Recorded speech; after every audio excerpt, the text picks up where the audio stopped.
Sir ನಿನ್ನೆ BJP ಧರ್ಮಯಾತ್ರೆ ಮಾಡಿದ್ರು ಧರ್ಮಸ್ಥಳದಲ್ಲಿ ಅವ್ರು ಎನ್ಐ ತನಿಖೆ ಆಗ್ಬೇಕಂತ ಆಗ್ರಹ ಮಾಡ್ತಾರೆ. ಅದು ಧರ್ಮಯಾತ್ರೆ ಅಲ್ಲ, ರಾಜಕೀಯ ಯಾತ್ರೆ. ರಾಜಕೀಯ ಯಾತ್ರೆ ಈಗ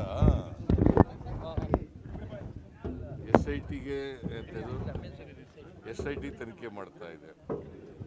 ನಮ್ಮ ಪೊಲೀಸ್ನವ್ರ ಮೇಲೆ ನಂಬಿಕೆ ಇಲ್ಲ.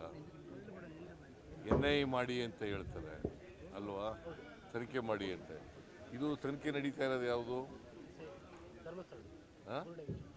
ಅವ್ರು ಕೇಳ್ತಾ ಇರೋದು ಯಾವುದು? ತನಿಖೆ ಮಾಡೋರು ಪೊಲೀಸ್ನವರೇ ಅಲ್ವಾ? ನಮ್ಮ ಪೊಲೀಸ್ನವ್ರ ಮೇಲೆ ನಂಬಿಕೆ ಇಲ್ಲ ಇವ್ರಿಗೆ. ನಂಬರ್ 1. ನಂಬರ್ 2, ಬಿಗಿನಿಂಗ್ನಲ್ಲಿ ಇವರು ತನಿಖೆ ಮಾಡಿ ಅಂತ ಹೇಳಿದ್ರ? ಸ್ವಲ್ಪ ದಿನದವರೆಗೆ ತನಿಖೆ ಮಾಡಿ ಅಂತ ಹೇಳಲೇ ಇಲ್ಲ. ಆಮೇಲೆ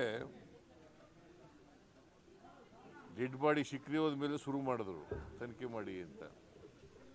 ಅಲ್ಲಿವರೆಗೆ ತನಿಖೆ ಮಾಡಲಿಲ್ಲ. ಈಗ ವೀರೇಂದ್ರ ಹೆಗ್ಗಡೆಯವರು ಏನಂತ ಹೇಳಿದ್ದಾರೆ? ಸ್ವಾಗತ ಮಾಡಿದ್ದಾರೆ. ಮತ್ತು ಇವರು ಏನು ಮಾಡೋದು? ಯಾರ ಮೇಲೆ ದೂರಿದೆ ಅವರೇ ಸ್ವಾಗತ ಮಾಡಿದ್ದಾರೆ. ಸತ್ಯ ಹೊರಗಡೆ ಬರಬೇಕು, ಸತ್ಯ ಗೊತ್ತಾಗಬೇಕು ಜನಗಳಿಗೆ.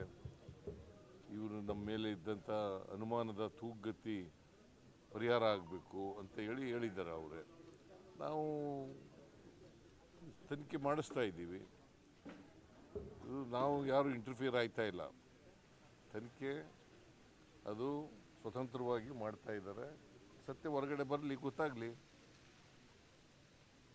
ಅವರಿಗೆ ಹೊರ ರಾಜ್ಯ ಮತ್ತು ಹೊರ ದೇಶದಿಂದ ದುಡ್ಡು ಬಂದಿದೆ ಈ ಪ್ರಕರಣಕ್ಕೆ, ಹಂಗಾಗಿ NIA ಆಗಬೇಕು. ಇವ್ರಿಗೆ ದುಡ್ಡು ಬಂದಿದೆ ಬಿಜೆಪಿ ಅವ್ರಿಗೆ ಇಷ್ಟೆಲ್ಲ ಮಾಡಬೇಕಾದ್ರೆ ಎಲ್ಲಿಂದ ಬರ್ತದೆ ದುಡ್ಡು ಇವ್ರಿಗೆ? ಯಾರು ಕೊಡೋರು ಇವ್ರಿಗೆ?